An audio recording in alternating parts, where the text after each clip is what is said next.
हाँ तो मेरे प्यारे मित्रों, सज्जनों सन्नरियों, आज के ज़माने का अहम प्रश्न, पति पत्नी एक दूसरे से दूर क्यों रहते हैं। शादी के बाद पति पत्नी को एक ही घर में रहना चाहिए, ये नियम है। पर आजकल के ज़माने में नौकरी की वजह से पति पत्नी एक दूसरे से दूर रहने में मजबूर होते हैं। पति की नौकरी दूसरे शहर में, पत्नी की नौकरी दूसरे शहर में होने से वो लोग अलग रहते हैं। कभी कभी पत्नी विदेश में रहती है और पति देश में रहता है। अगर पति विदेश में है तो पत्नी देश में रहती है और ये दोनों साथ में रह नहीं पाते। तो आज देखेंगे कि ऐसी कौन से ग्रह हैं जो एक दूसरे से प्रेम होने के बावजूद भी पति पत्नी साथ में नहीं रह पाते और संतान सुख नहीं योग नहीं बनता है।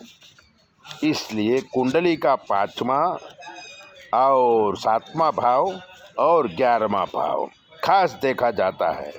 5वां भाव संतान सुख के लिए और 7वां भाव पति पत्नी के सुख के लिए, 11वां भाव पैसे की आवक के लिए। ये तीनों को मिला करके भविष्य कथन होता है। कहते हैं कि 5वें भाव में ग्रहण योग बनता हो या विष योग बनता हो, 7वें भाव में पाप कर्तर योग हो या फिर चांडाल योग हो, शनि मंगल की युति हो, तो पति पत्नी साथ नहीं रहते और संतान की भी कामना नहीं करते। 11वें भाव में चंद्र मंगल की युति अथवा गुरु चंद्र की युति लक्ष्मी योग करता है। कर्म भुवन में गुरु शुक्र की युति हो तो दोनों में से एक ही घर में एक घर से दूर रहते हैं, जन्म स्थान से भी दूर रहते हैं। 4 महीने या 6 महीने में पति पत्नी एक साथ मिल पाते हैं।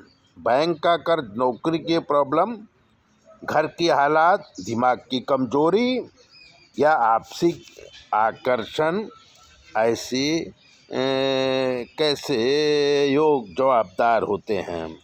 पितृदोष भी यही योग फल देता है।